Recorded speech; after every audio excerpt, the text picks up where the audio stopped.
talk about some of the nitty-gritty details involved in starting up your own business. Let's talk a little bit about how your business might be organized first. There are many possible organizational structures, from sole proprietorships to complex corporations. Now, we can't presume to tell you which is right for your situation, but we can tell you what we did. We went to see our accountant, the one we were comfortable with and who had been doing our taxes for a number of years. Based on our discussions with him and his suggestions, we set up Captain Polly's as a sole proprietorship. Once you've made this basic decision about your business, you're ready to move on to some of the other organizational details. You will need to check with your city, county, and state to determine what kind of licenses and permits you'll need to obtain. This wasn't nearly as difficult as we feared. The people we dealt with wanted to help us out and get us going. If you're going to employ anyone, work with your accountant to keep yourself out of trouble with the government. We knew that we were going to be shooting video in different locations and on the road, so we decided to use a private mail company as our business address. That way we knew that all mail and packages would be received and held for us, eliminating worrying about overfull mailboxes and packages left out in the weather. We used mailboxes, etc. They also provide a host of other business services for us, from providing color copies for our video labels to packing and shipping by FedEx, UPS, and the United States Post Office. Other things you'll need to think about are healthcare coverage and insurance. If you or your spouse holds on to a regular job, possibly you can get or keep insurance through them. Insurance on your equipment should also be checked into. If you're going to be involved with others in your productions, you may need to consider liability insurance.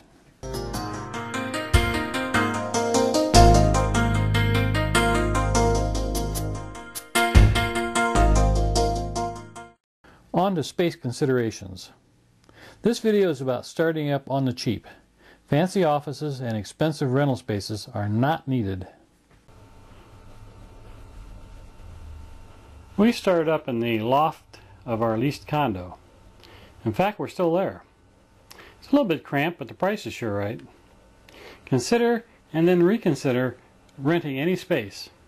Unless your type of business requires it, it's an expense that a startup really doesn't need. We mentioned accountants several times. Unless you are one, find one. Ours has more than paid for his services. Advice, suggestions, and tax preparations are invaluable. And you want to spend your time shooting videos, right? One of our accountant's suggestions was to get a good PC accounting package. We used QuickBooks 99. It was $118 when we purchased it with our computer. Well, that covers the basics of starting up your business. Let's move on and discuss some of the details of the hardware involved. First of all, let's talk about the most important thing, the camcorder.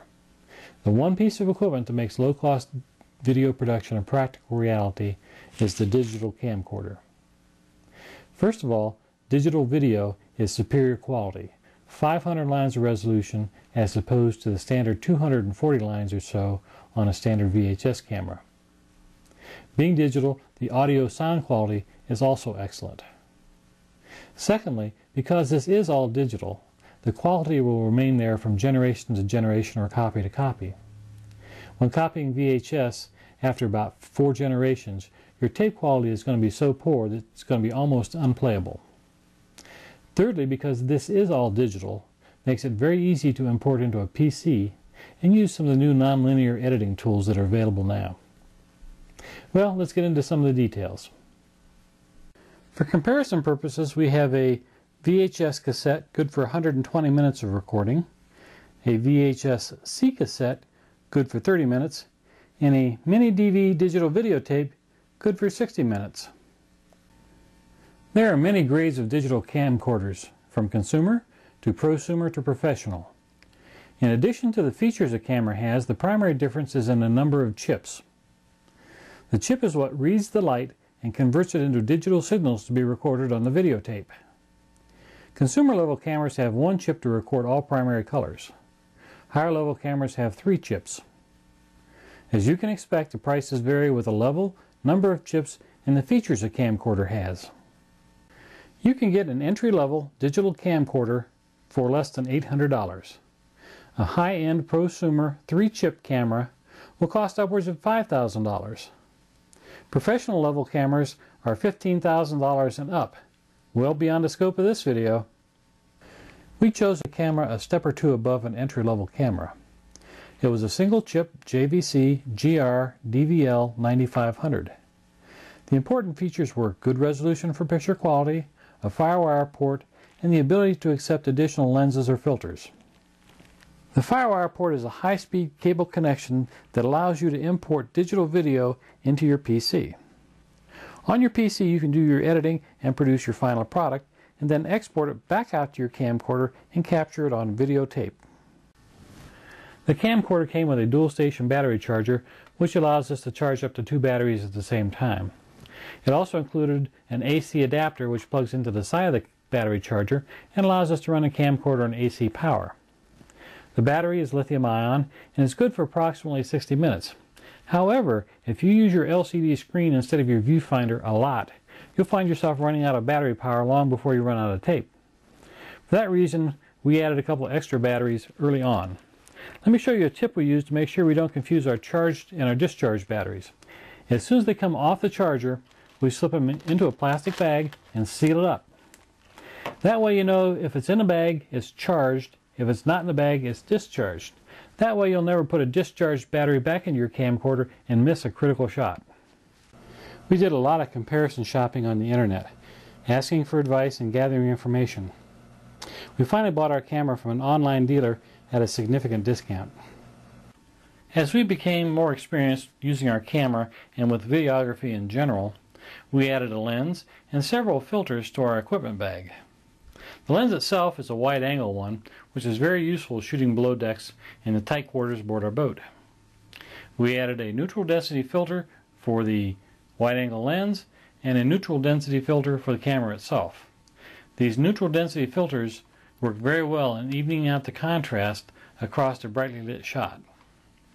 When we're filming out in the water with a lot of reflections, we'll use our rotating polarized filter. When we don't have any other filters or lenses on our camera, we'll put this clear plastic filter on to protect the original lens on the camera. Good quality video depends on a stable platform to shoot from. We acquired an Ambicose tripod with a quick release mount for the camera. This allows us to pop the camera off the tripod quickly to move to another shot or to put the camera in a safe place between shots. The Ambicose is an inexpensive tripod with basic features we needed. We also use a sandbag to help stabilize the tripod.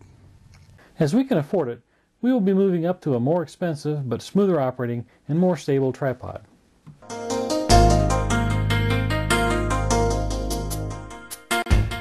We also have a collection of smaller tripods for use in tight areas, as well as a monopod. We aren't as agile with a monopod yet, but we keep practicing.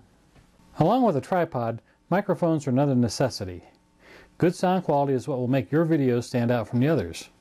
The microphones on your camcorder are fine for recording background audio, but not much else. The first microphone we purchased was this lapel or lavalier microphone. It's powered by its own battery and has about 20 feet of cable that plugs directly into the side of the camcorder. It actually turned out to be a pretty decent little microphone. In fact, Turnabout, our first video, was filmed using this microphone only. We also purchased this Asden wireless microphone kit.